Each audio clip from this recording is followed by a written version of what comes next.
Isa sa mga mahirap at matagal na prosesong part ng paggawa ng research ay ang paghahanap ng RRL at RRS. Ang dami ba naman kasi palagi ng required na kailangang hanapin? As a student teacher sa subject ng Practical Research 1, isa sa mga itinatanong ng mga students ko sa akin ay paano ba malalaman kung literature o study yung nahanap nila? What's the difference?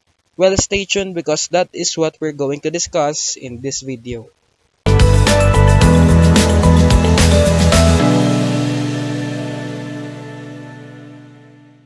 Mahirap gawin ng isang bagay na hindi mo naintindihan. That greatly applies to research. Mahirap humanap ng RRL at RRS kung hindi mo naman talaga lubos na nauunawaan kung ano ba talaga yon. Technically speaking, mali nga na RRL at RRS ang tawag sa mga yon because RRL stands for Review of Related Literature and RRS stands for Review of Related Studies. Basically, pag sinabi mong RRL, yan yung tawag sa part ng research sa chapter 2 where you present all the related literatures and studies na nahanap mo. Kaya nga review of related literature because sa part na yon, you are presenting a review or background of all the related studies and literature na nakita mo. Supposedly, kung naghahanap ka, okay na yung term na RL for related literature o di kaya naman LEAT at saka RS or related studies, but since nakasanayan na nating tawaging RRL at RRS yung mga need nating hanapin, we'll go with that. Now, let's dig deeper sa kung ano ba talaga ang related literature and studies at kung ano bang purpose niya sa research at bakit need pang maghanap ng pagkadami-daming ganyan. Ang review of literature ay pangalawa sa step sa paggawa ng research. That is according to RAW 2017. In this step, you will read different publications o di kaya naman ay maghahanap sa internet ng related literature at studies para maging aware ka sa mga previous works na nagawa or nakandak na about sa topic na napili nyo. Dito, gagamit ka ng different resources gaya ng mga science book, magazine, journal, mga newspaper, at ang pinaka-common sa lahat, ang internet. For what? Bakit pangalawa siya sa steps ng research process? Basically, mahalaga kasi at malaki yung maitutulong ng review of literature sa paggawa mo ng research. It gives you relevant information na kailangan mo sa study mo.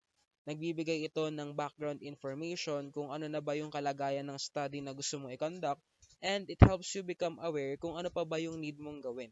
It helps you have a deeper understanding sa topic at makatutulong din ito sa pag-identify ng research gaps at paggawa ng rational o pagbibigay ng rason kung bakit mahalaga ba or bakit worthy na ma-push yung study mo. Sabi nga ni Krylov 2021 sa isang sagot niya sa website na Quora sa tanong na what is the difference between a literature review and a review of studies? Ang literature review raw ay basically isang review ng lahat ng mga published science na may kinalaman sa topic. Kadalasan, ang purpose nito ay para malaman kung ano na ba yung current state ng research topic, ma-identify ang research gaps, or ano pa ba yung hindi na-address or pagkukulang sa mga nauna ng study. At ang pag-unawa at pag-suggest ng future avenues for exploration or ano pa ba yung mga pwedeng gawin.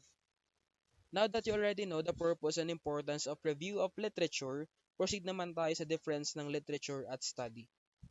When you say literature, according kay Cura 2021, it is composed of a discussion of facts and principles na related sa studies mo.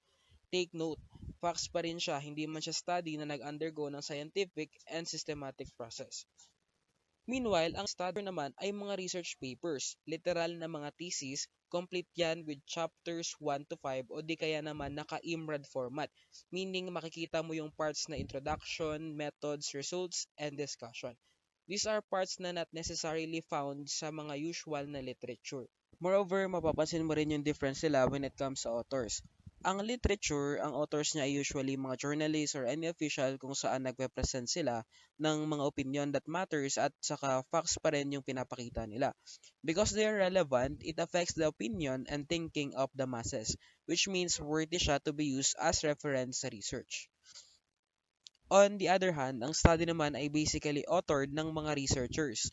These researchers are usually connected or nagsiserve under certain institutions like public offices, universities, and libraries.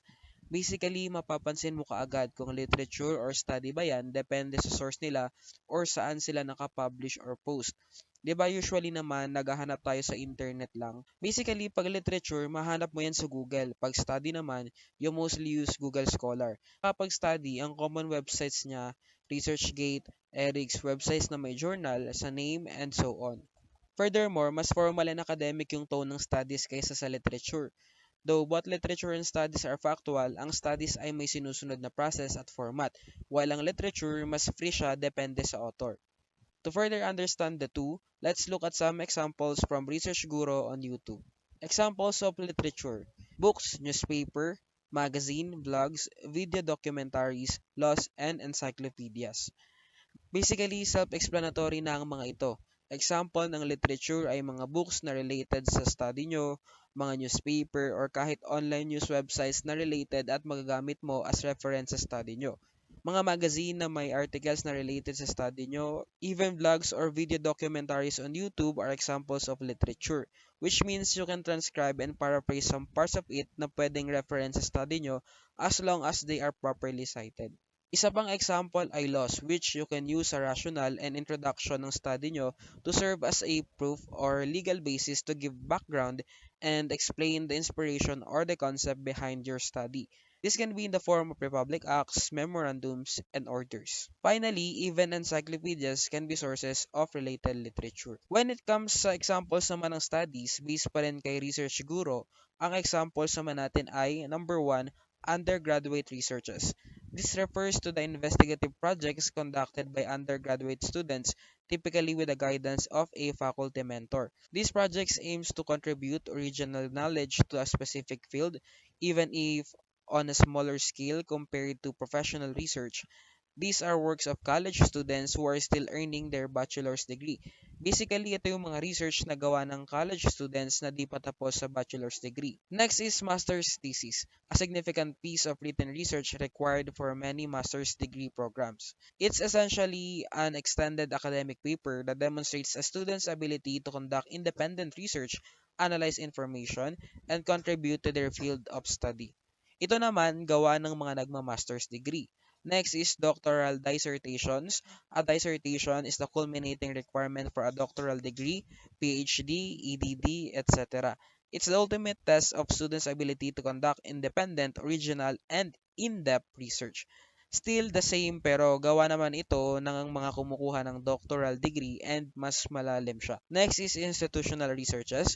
These are research that are conducted within an institution of higher education to provide information which supports institutional planning, policy formation, and decision making. Research activities include the collection, analysis, and interpretation of institutional data to promote institutional effectiveness in all areas of the institution, as per citadel.edu.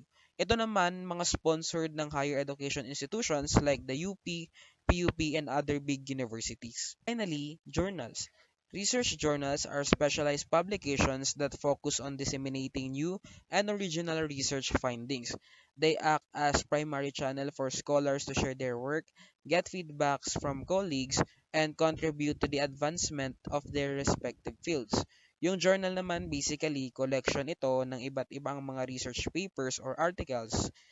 Specialized sila, meaning by category siya or same genre yung mga research na laman ng isang journal. There are different types of journals and let's discuss them one by one. First is peer-reviewed journals. These are the gold standard of academic journals. Articles submitted to these journals undergo a rigorous review process by experts in the field before being published. This ensures the quality, validity, and significance of the research presented. Ito yung mga articles or researches na dumaan sa malalim na pagsusuri ng mga expert. Sunod naman, non-peer-reviewed journals. These journals may publish articles without a formal peer review process. While they can contain valuable information, they might not be as rigorously vetted as peer-reviewed journals. Ito naman, basically, journals pa rin at valuable pa rin naman o mahalaga yung mga information pero di ganun kahigpit yung ginawang pag-review. Next, open access journals. These journals make their published research articles freely available online, often funded by author fees or institutional sponsorships. This promotes accessibility and wider dissemination of knowledge. Ito naman yung mga journals na libre lang na na-access online. I suggest dito kayo maghanap ng mga RRS nyo. Subscription-based journals.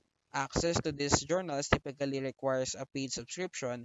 either by individual users or libraries on behalf of their patrons. Finally, ito yung last, ito naman yung kabaligtaran ng open access kasi here, you need to pay to have access to their journals and napakaraming ganito online. So basically, that's it. Yan ang kahalagahan ng literature review at ang difference ng RRS at RRL. Nagets nyo ba? Do you have any question or clarification? Comment nyo lang yan sa comment section because I'd love to hear from you as well. And kung may suggested or request na lesson pa kayo na nais nyong madiscuss sa mga susunod na video, i-comment nyo lang yan para masali natin sa lineup. If you find this video helpful at kung gusto nyo pa ng mga research lesson videos like this, please don't forget to leave a like, subscribe, and share it with your classmates and friends. Of course, feel free to comment as well. All of those are greatly appreciated.